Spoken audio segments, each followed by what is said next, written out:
हाँ जी, कल वाले लेक्चर में कोई डाउट? पक्का?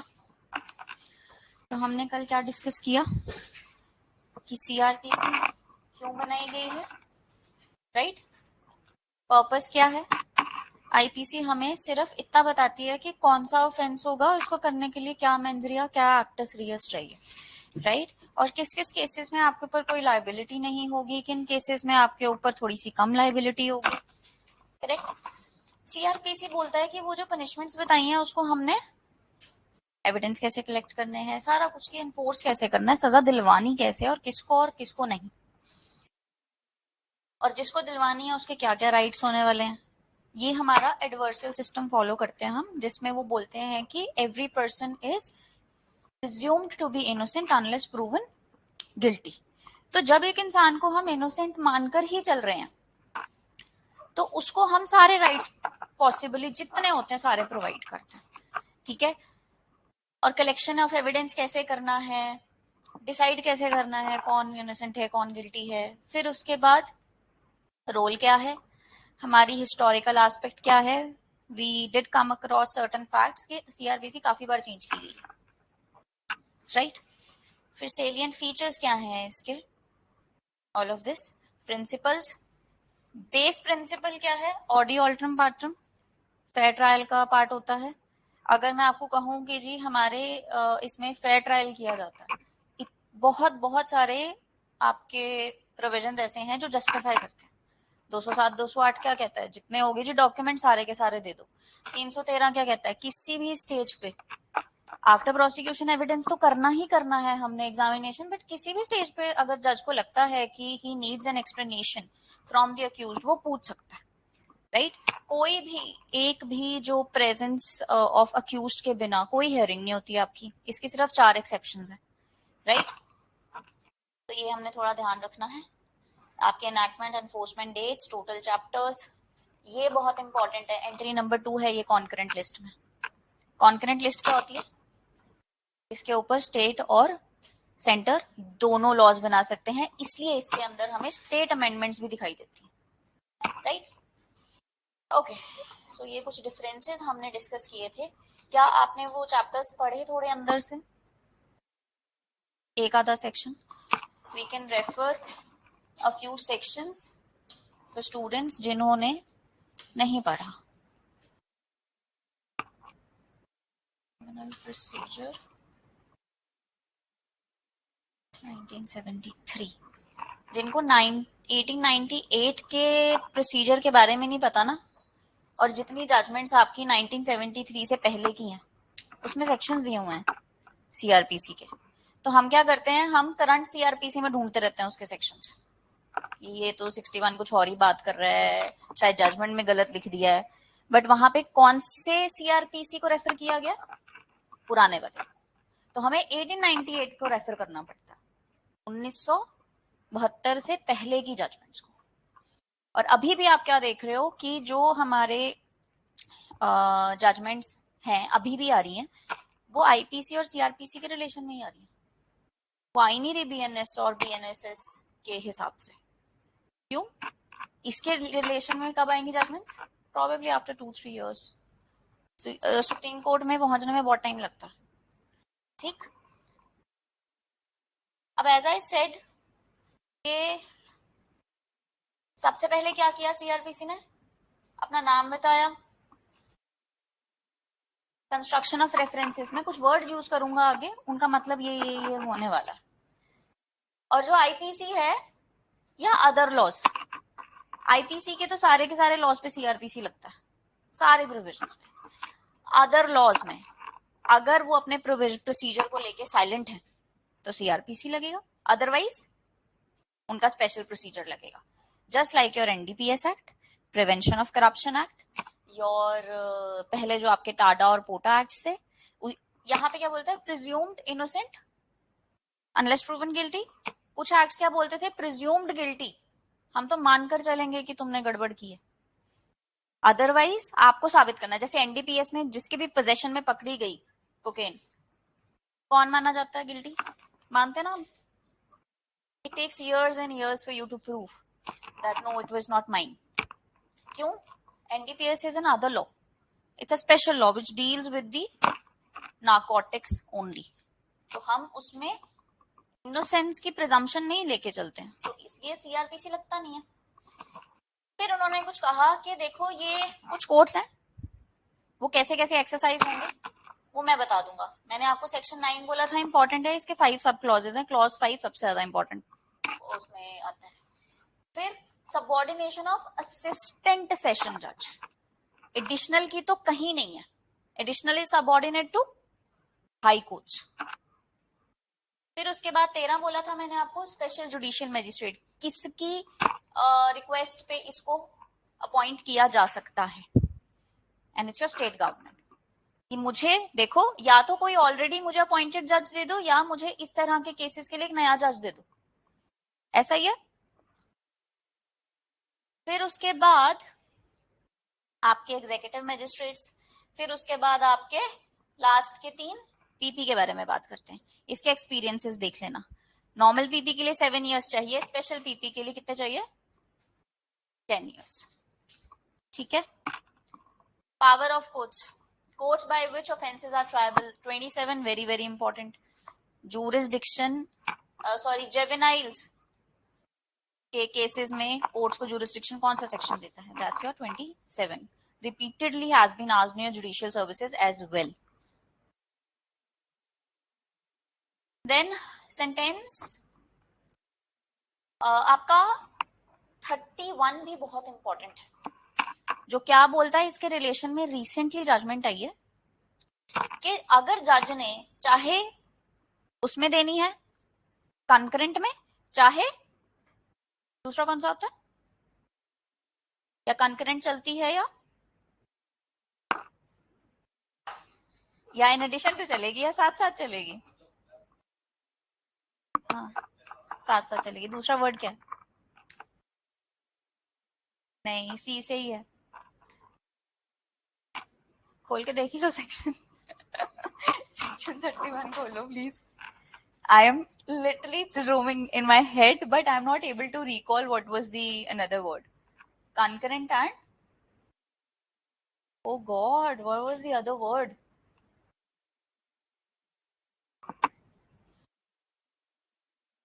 What is it? Consecutive. Oh, concurrent भूलना चाहिए, consecutive भूल गई हूँ। Consecutive क्या होता है? 2 चोरियां की हैं, उसको 1.5 साल की सजा होगी। मैंने बोला पहले तू 1 साल एक चोरी की करेगा 1.5 साल, और फिर दूसरी चोरी की 1.5 साल, टोटल 3 साल हो गई, ये होगी कंसेक्यूटिव। मैंने बोला तूने 2 चोरी की हैं, एक ही घर में की हैं, मैं तेरे को 1.5 साल की सजा दे रहा हूँ और दोनों की इकट्ठी चलेंगी, जो थी कंकरेंट। तो अभी रीसेंट सितंबर की जजमेंट है, सुप्रीम कोर्ट ने क्या कहा है कि चाहे कंकरेंट चलानी है चाहे कंसेक्यूटिव चलानी है, आपको एक्सप्रेसली मेंशन करना पड़ेगा, राइट। वेयर एज 31 क्या कहता है जी, एज अ जनरल रूल हमेशा क्या चलती है, कंकरेंट चलती है। अगर आपको कंसेक्यूटिव चलानी है तो आपको स्पेसिफिकली मेंशन करना पड़ेगा, right? 31 is very very important for you. Then 36 is also important for you. Superior officers of police, इसमें क्या लिखा है कि सुपीरियर ऑफिसर जो होता है उसके नीचे जितने ऑफिसर्स है ना, उन सारे ऑफिसर्स की पावर्स उस सुपीरियर के पास भी होंगी। तो इसमें रजिस्ट्रेशन ऑफ एफआईआर भी आ जाता है, करेक्ट। आपके पास एक पॉइंटर लिख लीजिए, in case of refusal of FIR, we have 4 remedies and they go in hierarchy, right? First is your 154 clause 3. Second is your 156 clause 3.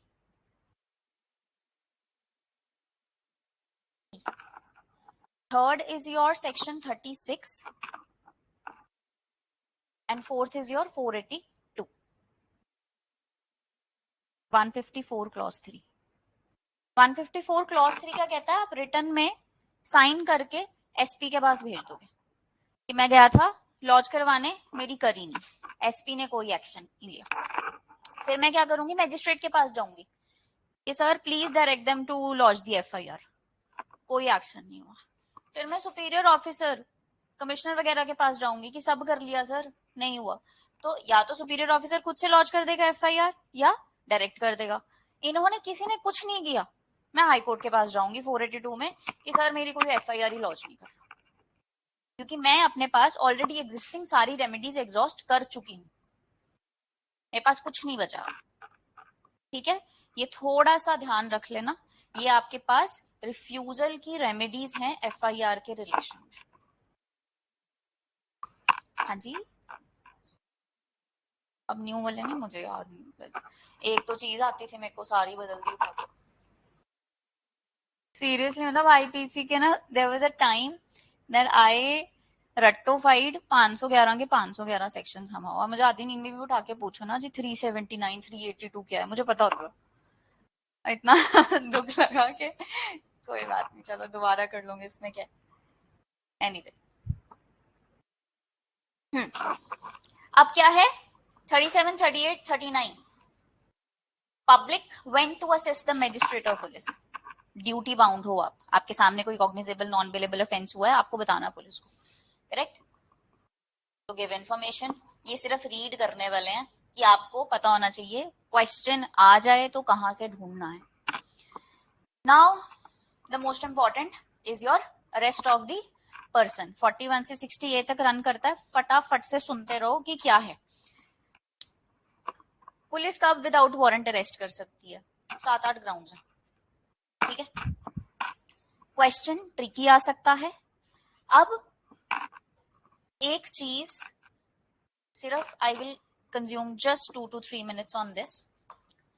मेरे सामने कर दिया पुलिस वाले के अरेस्ट विदाउट वारंट्स, मेरे पास वही reasonable information, credible information, reasonable suspicion and all of that, ये 3 चीजें हैं कि एक ऑफेंस हुआ है जिसकी सजा 7 years या प्लस है, 7 है या 7 से ज्यादा है, मैं अरेस्ट कर लूंगी। ये दूसरा केस है। तीसरा केस क्या है, लेस देन 7 years है, फिर मुझे 5 कंडीशंस फुलफिल करनी है। ये चेक बॉक्स इतना ज्यादा इंपॉर्टेंट है कि अगर इसके बिना आपने अरेस्ट कर लिया और चार्जशीट फाइल कर दी तो आपकी सारी चार्जशीट इन क्वेश्चन आ जाती है, इन्वेस्टिगेशन पॉज हो जाती है। इसके एक, अब इसमें 5 चेक बॉक्स होते हैं ऐसे, ठीक है। क्या होता है जी, ये बाहर छोड़ दिया तो विटनेस को टेम्पर करेगा, एविडेंसेस को, विटनेसेस को बहलाएगा फुसलाएगा, ये प्रोड्यूस नहीं किया जा सकता दोबारा। तो ऐसे हमारे पास 5 कंडीशंस हैं, तो इसमें से एक चेक बॉक्स सेटिस्फाई करना होता है एटलीस्ट।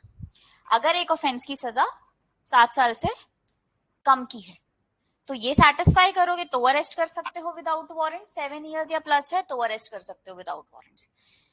41A की 42 है, क्या बोलता है कि आपने, आपसे पुलिस वाले ने नेम और एड्रेस मांगा 42,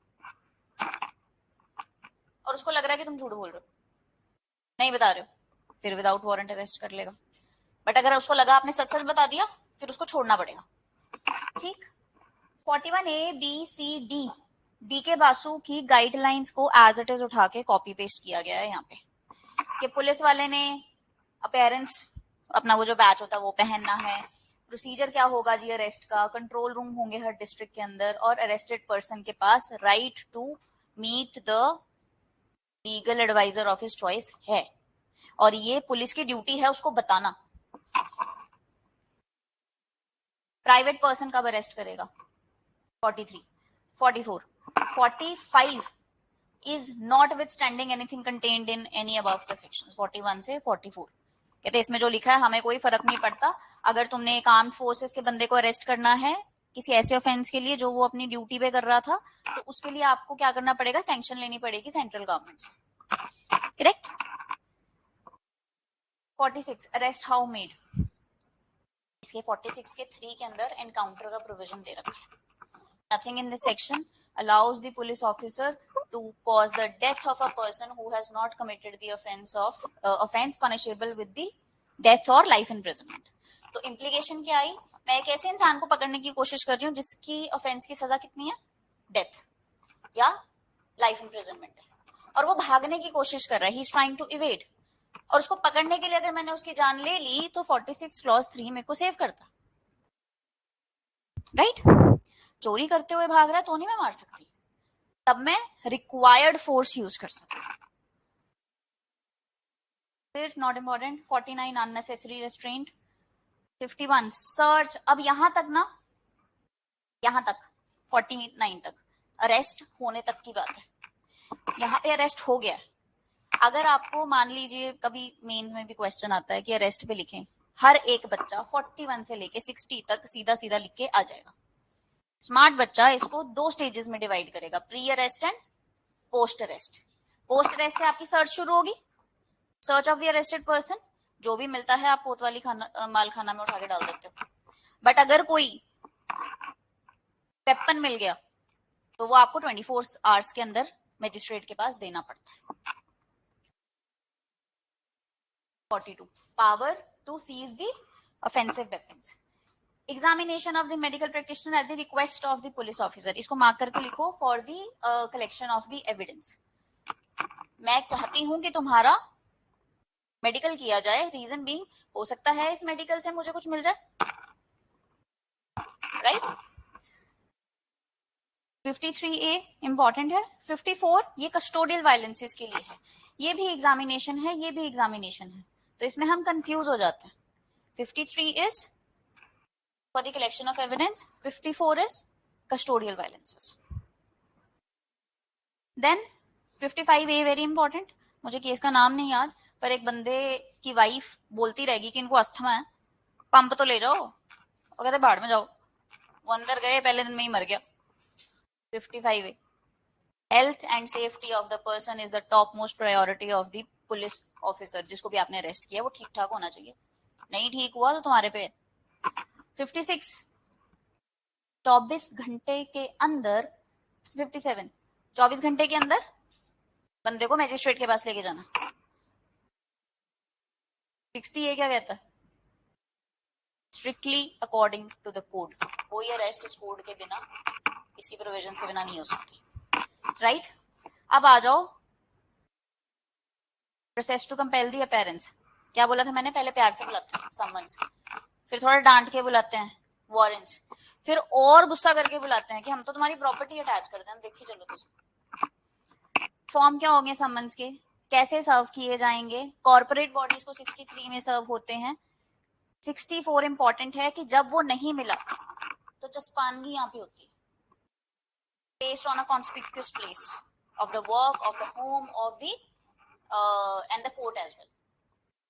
ਇਹ ਬੰਦੇ ਨੂੰ ਕਹਿੰਦੇ ਜਿੱਥੇ ਤੁਹਾਨੂੰ ਦਿਖਦਾ ਉਹਨੂੰ ਭੇਜੋ ਇੱਧਰ, राइट। एंड देन गवर्नमेंट पे 66 में, आउटसाइड 67। तो ये थोड़े से सिर्फ सम्मन्स के बारे में बात करते हैं। 69 ये विटनेसेस के लिए है, does not apply on the accused, specifically लिखा हुआ है। वारंट्स आ जाओ, 71 आपके बेलेबल वारंट्स होते हैं। इसमें आपको मेजोरिटी सारे सेक्शंस दिखेंगे subject to section 71, subject to section 71 कि जे ਤੁਸੀਂ ਫੜ ਲਿਆ ਤੇ ਬੇਲੇਬਲ ਵਾਰੰਟਸ ਦਿੱਤੇ ਹੋਏ ਨੇ, ਜੇ ਉਹ ਬੇਲ ਦੇ ਰਿਹਾ ਹੈ ਤੇ ਛੱਡ ਦੋ, ਫਿਰ ਸਾਡੇ ਕੋਲ ਲਿਆਉਣ ਦੀ ਲੋੜ नहीं, राइट। देन जहां पे भी वारंट का क्वेश्चन आए सिर्फ इन 10 सेक्शंस में फरोलना और कहीं नहीं जाना। Proclamation 82 extremely important, extremely important, right. इसको अंदर से पढ़ लेना एक बार। Claims and objections of the attachment, ये कौन करेगा। एक प्रॉपर्टी में मैं भी इंटरेस्टेड थी, मान लो आपकी प्रॉपर्टी थी, अटैच कर दी, मेरा भी इंटरेस्ट है, मुझे भी रेंट आता है, अब अटैच होगी तो मुझे आएगा नहीं, तो ये मेरा क्लेम है, मुझे डालना है, विद इन 1 ईयर डलता है, राइट। अगर इसमें रिजेक्शन हो जाती है मुझे, तो 86 में अपील का मेरे पास प्रोविजन, तो नेचुरली उसी के पास जाऊंगी जिससे नॉर्मली मैं अपील में जाती अगर मेरे पास डिग्री आ चुकी होती। 87 भी इंपॉर्टेंट है। Issue of warrant in lieu of or in addition to the summons. General rule always send summons first, पर मुझे लग रहा है कि तुम भाग जाओगे तो मुझे तुम्हें पकड़ के वापस बकायदा लेके आना है, तो इन ल्यू क्या है, मतलब उसकी जगह पे। मैंने नहीं भेजने समन्स, मैंने क्या भेजना है, वारंट्स ही भेज दूंगी। इन एडिशन टू समन्स भेज दिए, साथ के साथ वारंट्स भी भेज दिए, कि अगर तुम्हें दिखे और तुम्हें लगे कि ये भाग सकता है, साथ ही ले आना। समझ में आई? Power to take the bond for a parents, not so important. Summons to produce the things, अब मुझे चीजें चाहिए। अभी तक इसमें मेजर अथॉरिटीज कौन सी इन्वॉल्व होंगी? एग्जीक्यूटिव।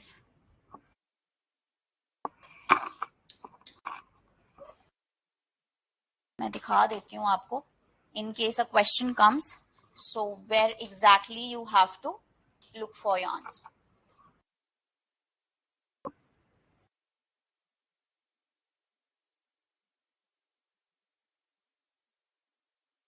अच्छा ये देखो, मैंने आपको कहा था ना बॉन्ड्स भरवाते हैं हम। Security for keeping the peace on the conviction, court of session, court of magistrate of the first class. Correct? आपसे क्वेश्चन पूछा है जी, which of the following authority can not get the bond under the peace of conviction. 4 authorities होंगी, यहां ढूंढना है कहां पे। समझ में आई? उसके बाद अब देखो, security for keeping the peace in the other cases, executive magistrate receives any person is likely to do this, वो बॉन्ड भरवा लेगा। 108 executive magistrate, 109 executive magistrate, 110 executive magistrate. Executive authorities है, सिर्फ एक सेक्शन में है जुडिशियल अथॉरिटी, बाकी सारी एग्जीक्यूटिव है। 12 मतलब 12 चैप्टर से पहले की जितने क्वेश्चंस होंगे ना, अगर उसमें क्वेश्चन आता है तो मेजॉरिटी मतलब 90% of authorities are executive in nature, right? उसके बाद क्या है जी, कितने कितने साल के, वो मैंने आपको बता दिया था, 106, 107, 8, 9, 10, 3, 1, 1, 1, 3, चाहे अपने इंडेक्स में ही लिख लो। 3 years, 1 year, 1 year, 1 year, 3 year. Coming back to the index. हाँ सॉरी, ये भी दिखाना था मैंने आपको।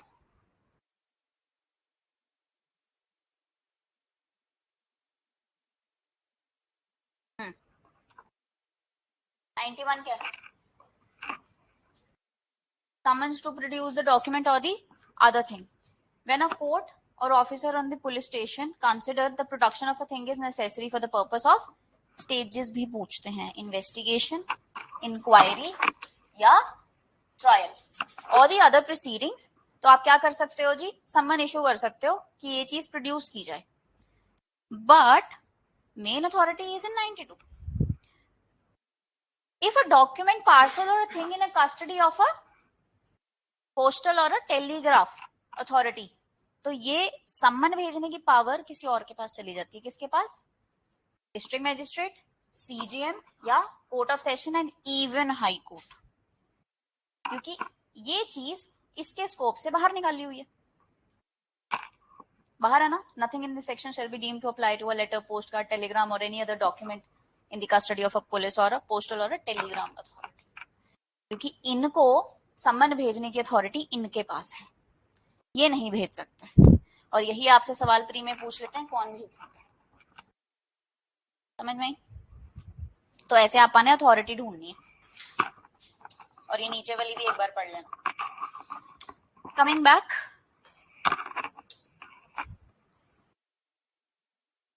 Not so important, not so important, ये तो बिल्कुल भी नहीं। ये बता दिया मैंने आपको, 3 साल, 1 साल, 1 साल, 1 साल, 3 साल। 117 भी इंपॉर्टेंट है, order to give the security. जो जो इंपॉर्टेंट बोल रही हूँ उनको टिक टिक मारते रहो कि ये तो थोड़े से ध्यान में होने चाहिए, right? 121 also, power to reject the sureties, ये तो सारी की सारी इंपॉर्टेंट है। ऑल्टरेशन कौन से सेक्शन में होती है? 125 में।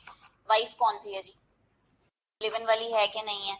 अब है लिव इन में जो आपका पार्टनर होता है, क्या वो इसकी एम्बिट के अंदर आता है? But subject to certain conditions, that people think that you are in a marital relationship, people perceive you like that। ये नहीं कि 6 महीने से रह रहे हैं और किसी को पता ही नहीं। उत्तराखंड में तो चलो अब नहीं कर सकते, आपको रहना है तो भी रजिस्टर करना है, छोड़ना है तो भी बताना है. And I think it's good. किसी लड़की की डेड बॉडी फ्रिज में या उसमें नहीं मिलेगी ना. बहुत तेज बनते हैं आजकल लोग, पता तो है नहीं पेरेंट्स को कि बच्चे लिव इन में रह रहे हैं, और सारी मिसहैप्स जब हो जाती हैं फिर पेरेंट्स को बाद में होश आती है कि अच्छा ऐसा भी हो रहा था. Imagine the plight of those parents, those who don't know. Public tranquillity 33 very 133 very very important. Conditional order for removal of nuisance कौन दे सकता है? हाँ जी, एग्जीक्यूटिव. ये एग्जीक्यूटिव है. अभी तक हम 12 तक पहुंचे ही नहीं. करेक्ट. 125 शो कॉज नोटिस होता है भाई, क्यों ना करें तुम्हारे खिलाफ कुछ, बताओ. Right. 135 133 very important. Then turns out 144 144A 144A add कब हुआ था ये भी देख लेना एक बार. आपको मैंने सिखाया हुआ है फुटनोटिंग कैसे पढ़नी है. देन ये जनाब जी इतना ज्यादा देखने की जरूरत नहीं है, बस आपको पता होना चाहिए कि प्रिवेंटिव एक्शन ऑफ पुलिस हमारे पास चैप्टर 11 के अंदर फॉल करता है. याद करने का क्या तरीका है? प्रिवेंट 11 में करना है, एक्शन 12 में लेना है. FIR is the main action that a police has to take. अब आ जाओ 154 पे. Information as to the cognizable offence. Writing में आई है एज इट इज ले लोगे, ओरल में आई है रिड्यूस करोगे, और अब क्या करोगे? साइन करवाओगे. BNS में क्या हो गया है? ललिता कुमारी को इन्होंने बहुत अच्छे से इनकॉर्पोरेट किया है अपने सेक्शन 173 के अंदर. क्या बोला है इसको थोड़ा सा ध्यान से सुनना. कॉग्निजेबल ऑफेंस में हमेशा जो है FIR is mandatory to launch. But अगर कॉग्निजेबल ऑफेंस की सजा आपकी 3 से 7 साल के बीच की है तो आप 14 दिन की प्रीलिमिनरी इंक्वायरी कंडक्ट कर सकते हो with the permission of the DSP. ठीक है.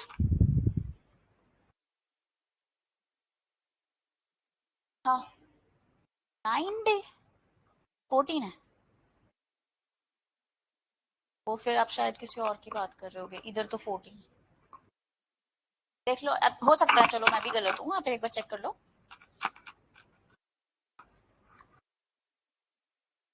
दैट्स योर भारतीय न्याय, नहीं सॉरी, भारतीय नागरिक सुरक्षा संहिता.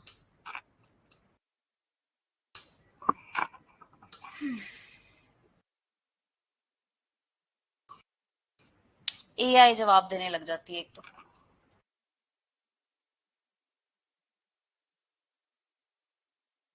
173 है.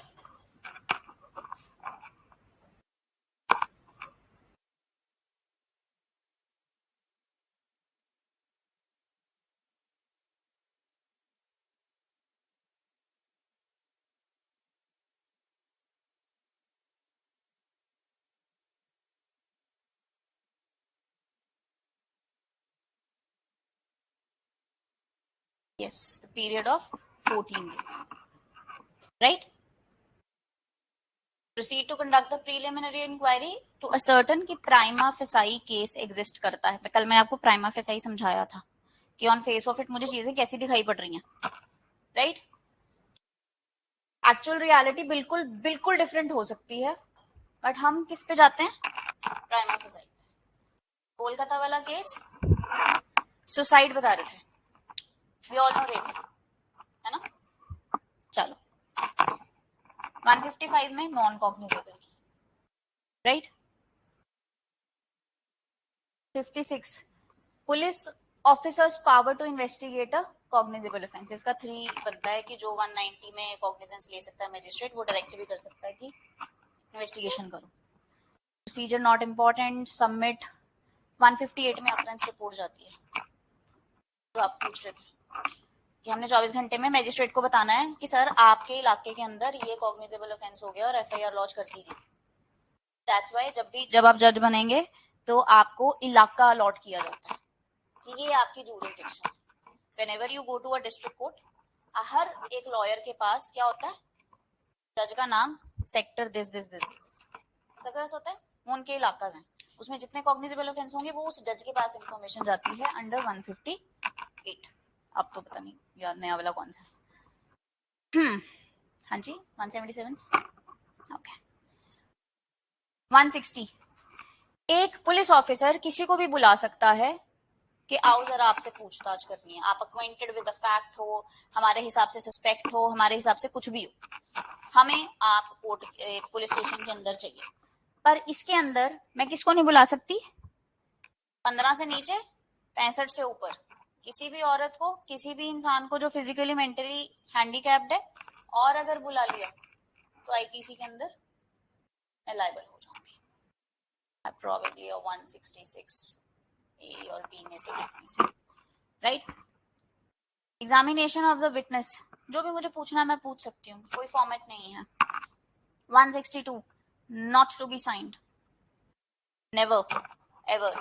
पुलिस वाले लेके आते हैं, आपके आगे खाली शीट्स रख देते हैं और बोलते साइन करो, जो मर्जी लिखते रहे उसके ऊपर तुम्हारे बिहाफ पे।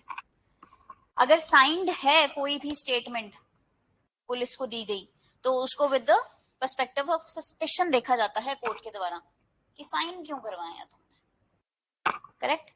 No inducement to be offered, ये कुछ मिलता जुलता एविडेंस के साथ याद आ रहा है, 24 25 ऐसा कुछ है ना। 164 मोस्ट इंपॉर्टेंट, हमें लगता है कि ये सिर्फ कन्फेशन से डील करता है, पर ये बाकी स्टेटमेंट से भी डील करता है, विटनेस की स्टेटमेंट से भी डील करता है, सिर्फ और सिर्फ कन्फेशन से नहीं। And confession is always the admission of the guilt, not the inculpatory but the, sorry inculpatory बातें आपकी एडमिट होती हैं कि हाँ जी मैंने किया, एस्कल्पेटरी नहीं होती। 164 very important, medical examination of the victim. Letter of request भेजनी है कि बुलानी है, सीधा क्वेश्चन पूछ लेते हैं। 166A और 166B। लेटर ऑफ रिक्वेस्ट क्या होता है? इंडिया से बाहर कुछ भेजना है मेरे को। Letter of request to competent authority for investigation in a country or a place outside India. Send a में होती है, रिसीव बी में होती है। 167 में रिमांड की बात की गई है कि 24 घंटे के अंदर हमारा जो ऑफेंस का इन्वेस्टिगेशन है सर पूरा नहीं हो सकता, अब हमें इस बंदे को अंदर रखने की परमिशन चाहिए। दो तरह की होती है, जुडिशियल और पुलिस। पुलिस के अंदर मैं क्वेश्चंस पूछ सकती हूँ, थोड़ा जो खातिरदारी करनी है वो सब कर सकती हूँ, और आजकल वो विदाउट वायलेंस वाली खातिरदारी करते, बहुत मीठा खिलाते, जलेबी पे जलेबी खिलाते और पानी नहीं देते, फिर कहते देख आंसर दे दे पानी मिल जाएगा। And there was this one case, the person was a chain smoker, और पुलिस वाले उसके सामने खड़े होकर स्मोक कर रहे हैं और उसको नहीं दे रहे, और वो पागल हो रहा है गुस्से से कि एक दे दो बस। कहते हाँ हमारी बातों के जवाब दे दे, भी एक हाथ दे एक हाथ ले, ट्रेड करते हैं, एक सिगरेट एक जवाब, एक सिगरेट एक जवाब। So now they are torturing like that कि ये कहां से आएगा मेडिकल एग्जामिनेशन में, नहीं। और इसके बाद तो करवा ली तो प्रॉब्लम है, तुम्हारे फेफड़ों को भी एग्जामिन करेंगे वो। ठीक है। 167 क्या है? रिमांड की बात कर रहे हैं। अब इसमें 60 से 90 दिन की मिलती है। सीआरपीसी में इनिशियल फर्स्ट 15 डेज के अंदर, बोथ ऑफ 60 to 90 डेज, हमें पुलिस कस्टडी मिल सकती थी। पुलिस वाले करते क्या थे? एक एक दिन की परमिशन लेते। आपको जस्टिफाई करना पड़ता है कि मुझे ये बंदा 24 घंटे भी रिमांड में क्यों चाहिए, क्या पूछना है आपने। प्राइमा फेसाई केस एस्टैब्लिश करना पड़ता है उसके खिलाफ कि सर इसके खिलाफ हमें बड़े सब्सटेंशियल एविडेंसेस मिले हैं, हमें पूछताछ करनी है, इसको हमारी कस्टडी में दे दो।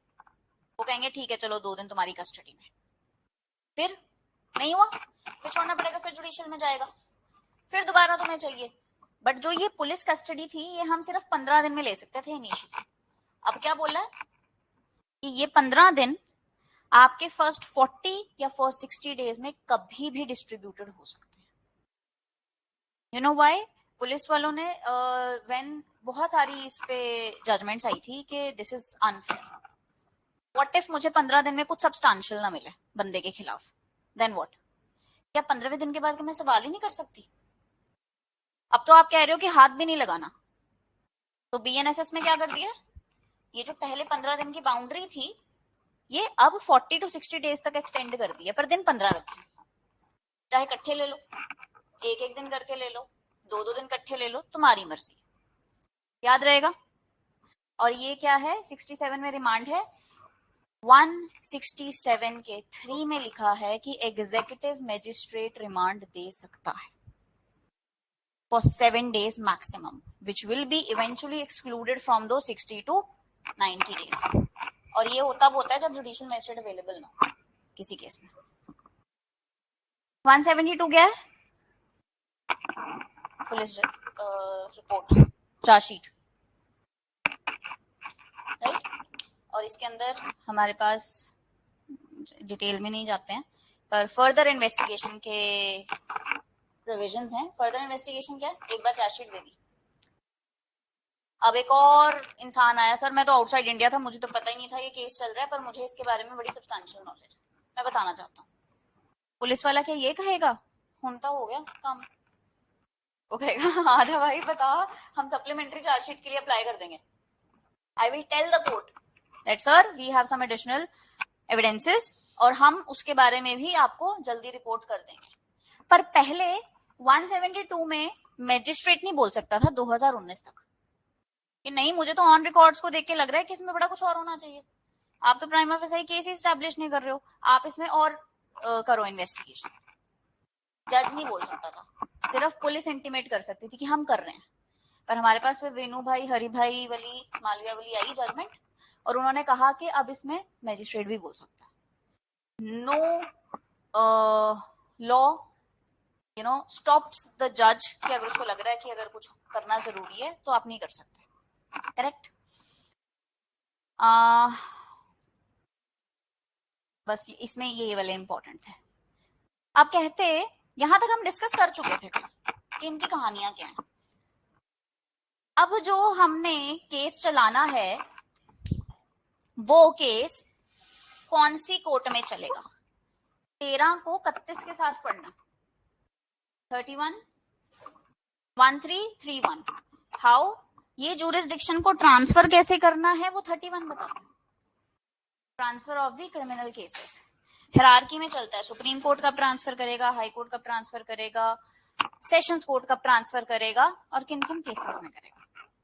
आपका कथुआ गैंगरेप केस ट्रांसफर हुआ था एमपी से पठानकोट, बाय जो लोग इन्वॉल्व थे वो इन्फ्लुएंशियल फैमिलीज के थे, और उनको पता था कि अगर यहां चला केस तो हमारा इन्फ्लुएंस हो सकता है।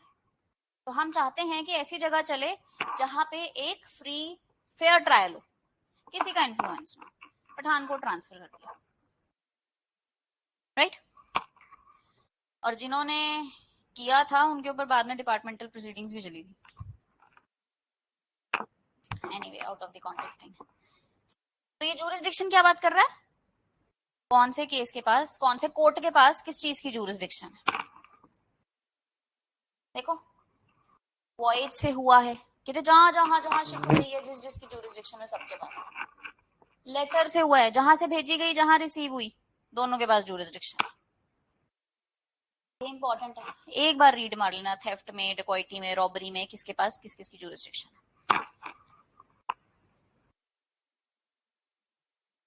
हाई कोर्ट डिसाइड करेगा 186 के हिसाब से अगर कंफ्यूजन होती है जुरिस्डिक्शन में, राइट।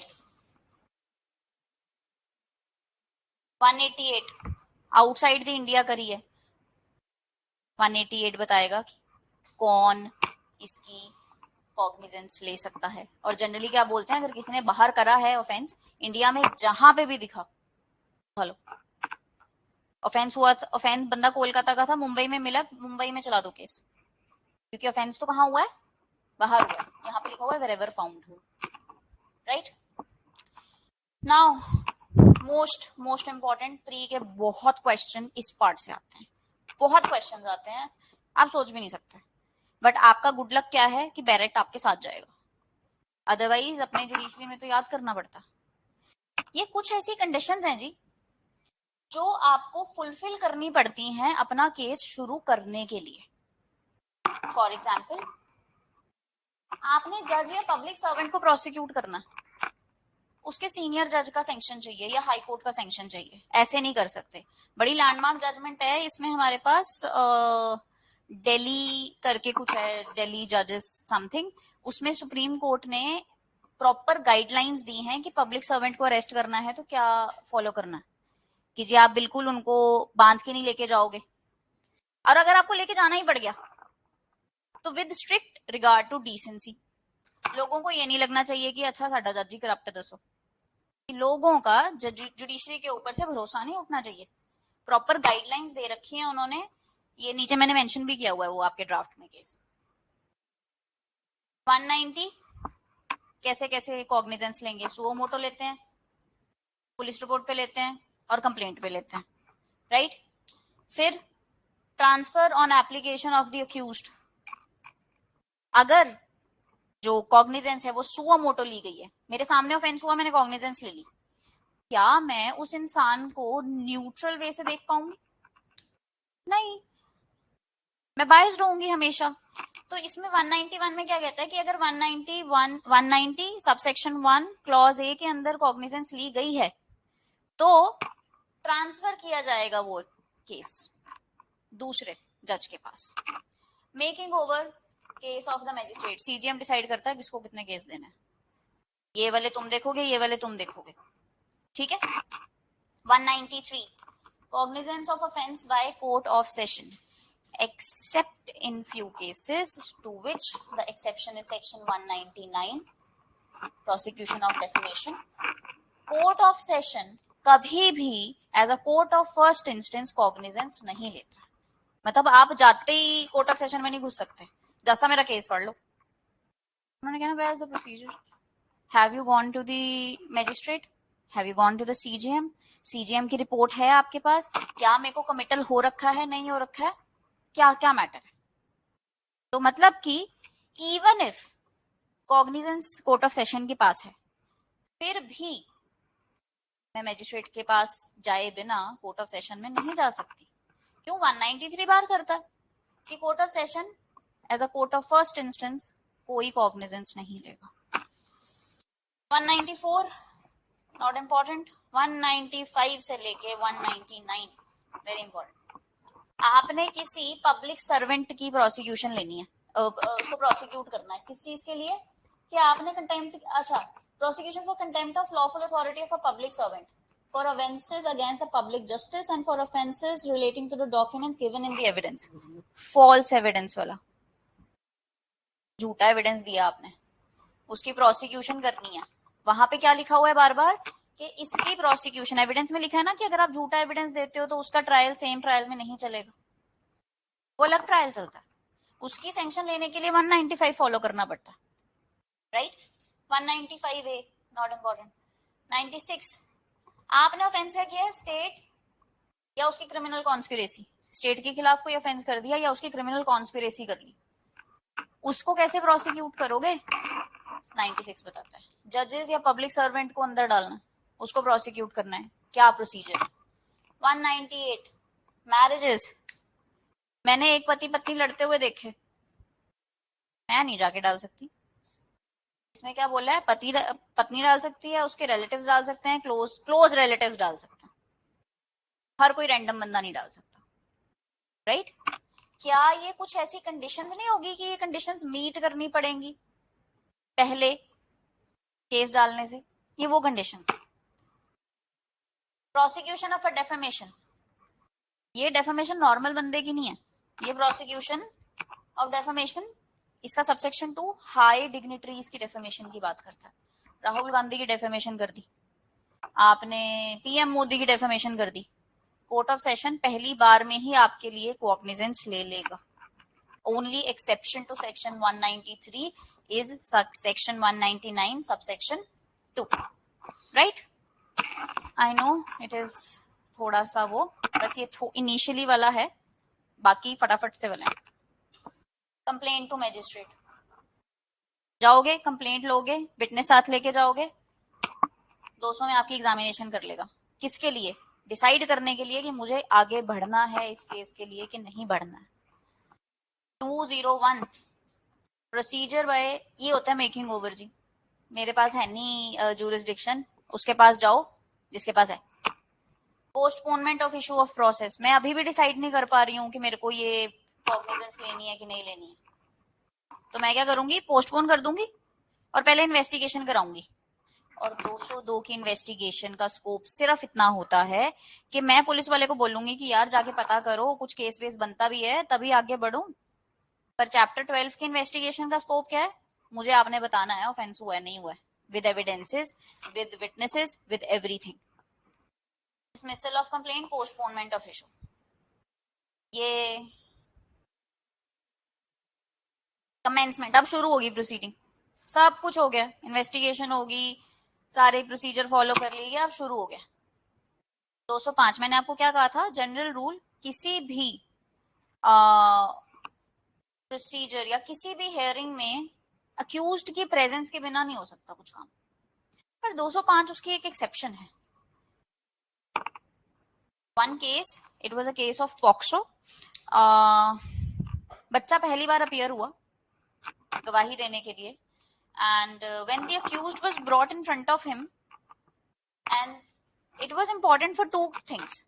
एक तो उसकी प्रेजेंस डिस्पेंस विद की गई, क्यों, क्योंकि बच्चा सिर्फ अपनी पैंट पकड़ के खड़ा था और चिल्ला रहा था कि इनको बोलो जाएं यहाँ से, मैं नहीं उतारूंगा, मैं नहीं उतारूंगा, बस ऐसे ही बोल रहा था। जज ने क्या बोला कि लेके जाओ यार साइड में, मत दिखाओ बच्चे के आगे। और सिर्फ बच्चे के डिमीनर पे, that's the behaviour of the child, accused को सजा कर दी गई थी कि तुम्हें देख के इतना क्यों चिल्लाया ये आप 4 साल के बच्चे को ट्यूटर नहीं कर सकते, एक्टिंग सिखा दोगे 4 साल के बच्चे को, और वो भी इतनी नेचुरल कि he is crying and shouting by seeing you. तो डिमीनर उसका बहुत सेल्फ एक्सप्लेनेटरी है, कहते हैं हम तो आपको टांगे, और इसमें लिखा भी हुआ है कि डिमीनर को भी रिकॉर्ड करता है जज, राइट। स्पेशल समन्स पेटी केसेस में 207 208 इंपॉर्टेंट है। चैप्टर 12 के जितने डॉक्यूमेंट्स, मैंने आपको था ना 161 में बुलाते हैं, जो जो बुलाया उसको रिकॉर्ड करेंगे, उसकी बातों को सबको, और जितने आपके विटनेसेस की गवाहियां हैं, जितने आपको वो मिले हैं सबूत, 207 कहता है सारी की कॉपी दो अक्यूज्ड को। अक्यूज्ड को पता होना चाहिए कि उसके खिलाफ क्या डिफेंस तैयार किया जा रहा है, क्या केस तैयार किया जा रहा है, ताकि वो अपना डिफेंस इफेक्टिवली तैयार कर पाए। पर माय क्वेश्चन इज, अपना थोड़ा सा लॉजिक लगाना, आपको लिस्ट ऑफ विटनेस देनी होती है प्रोसिक्यूशन को कि सर ये एज अ प्रोसिक्यूशन विटनेस आएंगे, है ना। क्या मैं कोर्ट से रिक्वेस्ट कर सकती हूँ कि सर यार 10 बंदे हैं, देखो एक का नाम मत बताना, बस उसकी जान खतरे में हो सकती है, हो सकता है ना, कि अगर एक्सेप्शनल सर्कमस्टांसेस ऐसे हैं तो फिर मैं नहीं प्रोवाइड करूंगी अक्यूज्ड को वो चीज, पर मुझे जज को सेटिस्फाई करना पड़ेगा। 208 में कंप्लेंट केस की बात की गई है, 207 में पुलिस रिपोर्ट की केस की बात की गई है। 209 में कमिटमेंट होती है, क्या लिखा है, commitment of the case to court of session when offence is triable exclusively by it, murder, rape, section 19 के हिसाब से मैट्रिमोनियल केसेस, एवरीथिंग जो कोर्ट ऑफ सेशन के पास जाने चाहिए वो 209 में जाते हैं। पर यहाँ पे मार्क करके लिख लीजिए, on a initial stage only, कि मुझे ऑन फेस ऑफ इट ही लग रहा है सारी इन्वेस्टिगेशन वगैरह सब देख के कि ये तो जाना ही कोर्ट ऑफ सेशन के पास चाहिए, मर्डर केस है, मैं क्या करूंगा इसमें, तो मुझे इनिशियल स्टेज पे लग गया कि कहाँ जाना है, कोर्ट ऑफ सेशन पे 209 में मैं भेज दूंगी। 210 not important, charges very important, 211 से 224 तक जाते हैं। तो चार्ज का कोई कोई कोई भी सेक्शन, इसमें इलस्ट्रेशंस है, इलस्ट्रेशंस भी पूछ लें, इधर आ जाना, इसमें खुदा बख्श और हैदर बख्श की आपकी इलस्ट्रेशंस हैं, वो बहुत इंपॉर्टेंट है। 18, 19, 20, 21 trial of court of session, trial by magistrate, warrant case, trial by magistrate summon case, and then your summary case. इन सब में एक एक स्टेज कैंसिल होती चली जाती है, राइट। प्ली बार्गेनिंग क्या होता है, कहते चलो सर एक गेम खेलते हैं, मैं मानने को तैयार हूं मैंने किया, आप एक काम करो जो 7 साल करनी थी ना उसको 3 कर दो। प्ली मीन्स रिक्वेस्ट, बार्गेन मतलब मूल भाव, कभी देखा है किसी को करते हुए, प्ली बार्गेन ना कोई जज बोलता है कि कर लो, ना कोई लॉयर सजेस्ट करता है कि कर लो, है? तो वहां पे आपने माना नहीं ना, वो तो प्रूव किया गया प्रोसिक्यूशन के द्वारा।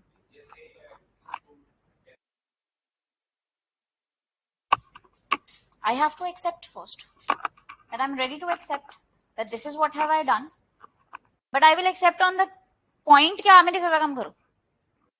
बार्गेन तो मैं तब करूंगी ना, मैं एक चीज तुम्हें दे रही हूँ, मैं मान रही हूँ अपना गिल्ट, दे दो सजा, कोई दिक्कत नहीं है, पर कम देना। मम्मियों को यही बोलते हैं ना, देखो मैं बताने को तैयार हूँ मैंने क्या किया है, पर चांटे जो 4 पढ़ने 2 पढ़ेंगे, ये वो बात है। ये कन्विक्शन के बाद नहीं, prosecution has done the whole course. चलो ठीक है यार, अब तुमने बता ही दिया तो मैं मान लेता हूँ, ठीक है मैंने किया, फिर सर प्लीज सजा कम कर दो। वो कहेंगे क्यों, प्रोसिक्यूशन ने अपनी पूरी ड्यूटी की है, तुमने प्रोसिक्यूशन का क्या भार लिया, राइट? तो अगर आपके पास प्ली बार्गेनिंग का क्वेश्चन आएगा तो हम कहाँ आएंगे, 21A के अंदर। एक्यूज्ड बंदे को बुलाना है, 267 को मार्क करके लिखें प्रोडक्शन वारंट्स। कोई बंदा ऑलरेडी जेल में है, उसको मेरे को बुलाना है, उसको क्या बोलते हैं, production warrants, right? Language of the court generally English होती है।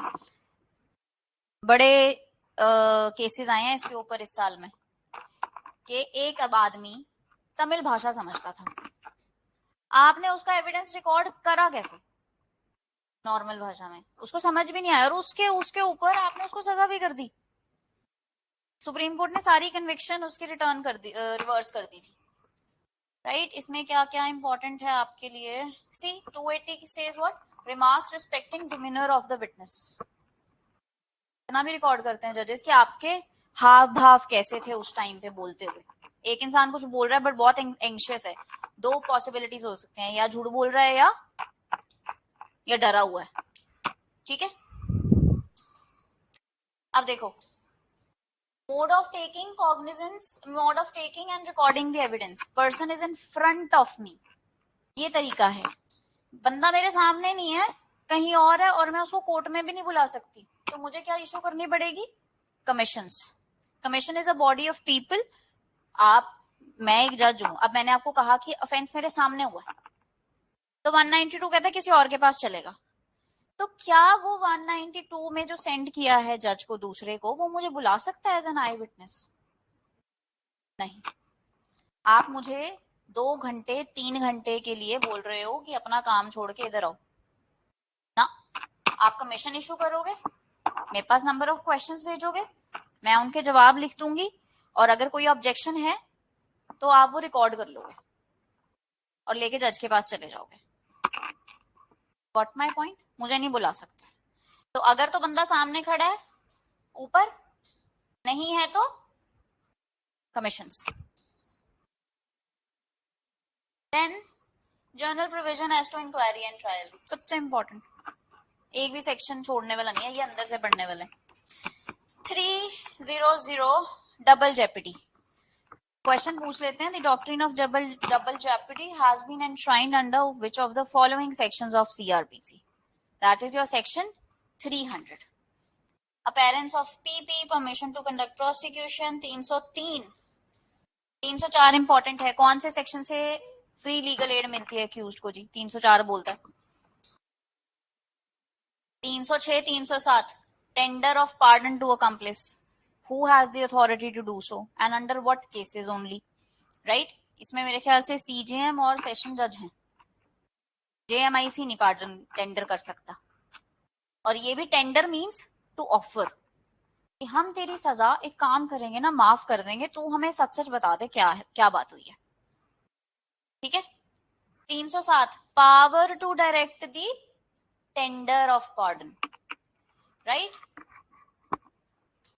308 बताता है उसका ट्रायल कैसे चलेगा, पावर टू पोस्टपोन और एडजर्न द प्रोसीडिंग्स, ये रिमांड की बात कर रहा है, ये विद इन ट्रायल रिमांड होती है कि मैंने प्रोसीडिंग्स एडजर्न करनी है, पर तेरे को नहीं छोड़ सकता मैं अभी बाहर सोसाइटी में, तू अंदर जाएगा, पर ये जुडिशियल कस्टडी में जाता है बंदा, ठीक है? 310 तो इस बार पंजाब के प्री में भी आया हुआ है, लोकल इंस्पेक्शन पूछ लिया था रेंडमली, और यही वाला सेक्शन तो कभी देखते भी नहीं हम, इंपॉर्टेंट सारे पता होते हैं, पर ये ऐसे आंसर्स आपके एलिमिनेशन मेथड से निकलते हैं, right. 313 very important, power to examine the accused. जब प्रोसिक्यूशन विटनेस के सारे एविडेंसेस हो गए, अपना पार्ट उन्होंने कर दिया कि सर हम अपना केस फाइनल कर चुके हैं, एक्यूज्ड की एग्जामिनेशन मैंडेटरी है। पर अगर कोर्ट को कहीं भी लगता है कि मुझे ये एक्सप्लेनेशन उससे चाहिए कि तू तो कह रहा था मैंने कुछ नहीं किया, ये बता ये कहां से आया एविडेंस, हाँ जी बताओ, 313 मुझे पावर देता है उसको एट एनी स्टेज एग्जामिन करने की, राइट। 314 नहीं, 315 accused to be a competent witness, पूरा इंडेक्स मत फरोलते रहना। कौन सी सेक्शन है भाई जो ये बोलते हैं कि क्योंकि अब उनको भी पता है कि तुम्हारे पास बैरेट्स हैं, वो एक 315 डालेंगे, एक 225 डालेंगे, एक 438 डालेंगे और एक सेक्शन 3 डाल देंगे, तुम सारे उसमें घूमते रहोगे कि हाय रब्बा केड़ा है, पूरा इंडेक्स नहीं जाना है, इधर आ जाना। No influence to be used to induce the disclosure, जो काम एक पुलिस वाला नहीं कर सकता कि no inducement to the person to make a confession, फिर हमने ऊपर भी पढ़ा no inducement to be given, यहां पे ये जज भी नहीं कर सकता कि काम करना तेरी सजा कम कर दूंगा, वो बोल सकता है कि मैं मानने को तैयार हूं, पर मैं नहीं बोल सकती कि मैं तेरी सजा कम कर दूंगी, जल्दी बता, राइट। 320 कंपाउंडिंग ऑफेंसेस जो हमने कल डिस्कस किया था कि बाहर जाके सेटल कब कर सकते हैं। 321 विड्रॉल फ्रॉम प्रोसिक्यूशन, पीपी की परमिशन के बिना विड्रॉ नहीं हो सकता, और नॉन कंपाउंडेबल ऑफेंसेस तो विड्रॉ कर ही नहीं सकते, राइट। अब देखो 323 जो मैंने आपको कमिटल बताया था 209 में, इनिशियल स्टेज वाला, बिटवीन स्टेज वाला कमिटल ये है 323। 323 क्या कहता है कि procedure, magistrate finds the case should be committed, अगर मैजिस्ट्रेट को लग रहा है कि केस कमिट करने की जरूरत है तो क्या प्रोसीजर है, पर ये कब करना है मुझे commit, after the commencement of inquiry और ट्रायल, ट्रायल शुरू हो चुका है, अब मुझे लग रहा है यार मैं तो ये सजा ही नहीं दे सकता इसमें, अब क्या करूं, 323 कहता है सीजीएम के पास भेज दो, सीजीएम देखेगा क्या मैं सजा दे सकता हूँ, सीजीएम कहेगा अरे यार नहीं मैं भी नहीं दे सकता, अब ये तो किसके पास जाएगा, सेशंस के पास। 325 में एक चीज लिखी हुई है सबसेक्शन 2 में कि अगर जब सेशन के पास जाता है ना तो चैप्टर 18 का ट्रायल डी नोवो शुरू हो जाता है, by de novo I mean यहां पे तो ट्रायल शुरू हो चुका था, काफी आगे आ गया होगा, राइट, पर कोर्ट ऑफ सेशन में जाके फिर से शुरू होगा।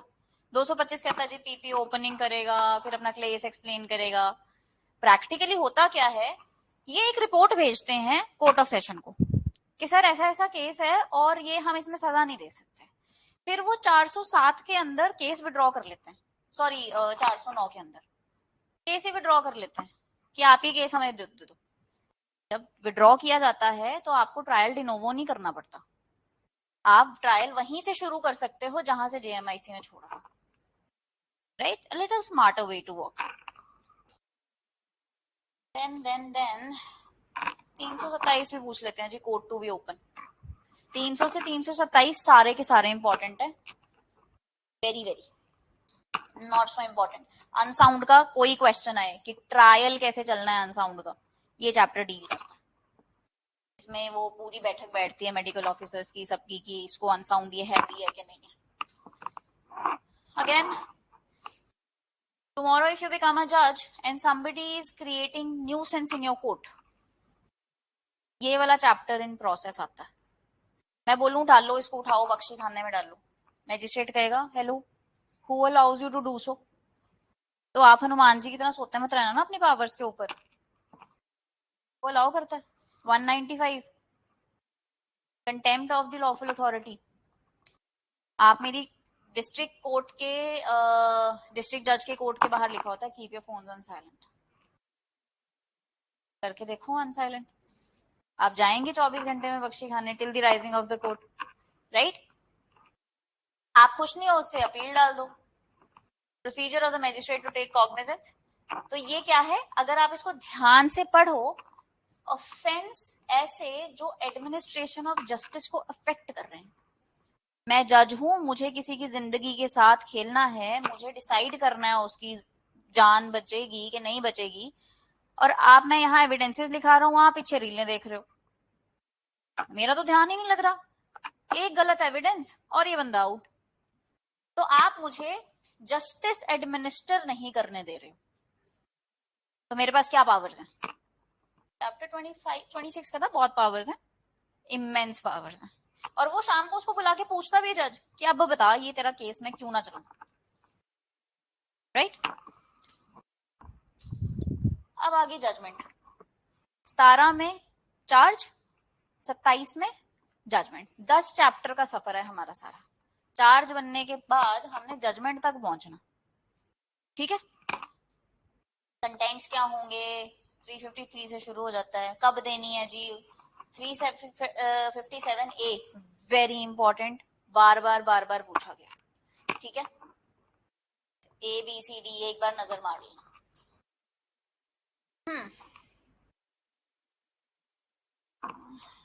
हाँ, बस इसमें ये इंपॉर्टेंट है। अब देखो, कहते हैं जी कोर्ट ऑफ सेशन ने अगर डेथ सेंटेंस दी है तो हाई कोर्ट कंफर्म करेगा पहले, और उसकी कॉन्फर्मेशन नेक्स्ट चैप्टर में जाती है, राइट? अब जब सेंटेंस हो जाता है तो नेक्स्ट अपील, हमारा स्टेप अपील होता है हमेशा। ये तो भाई पूछो मत, बहुत इंपॉर्टेंट है, बट अभी डिटेल में जाना है। बट आपको सिर्फ पता होना चाहिए कि ये अपील 29 के अंदर फॉल करती है।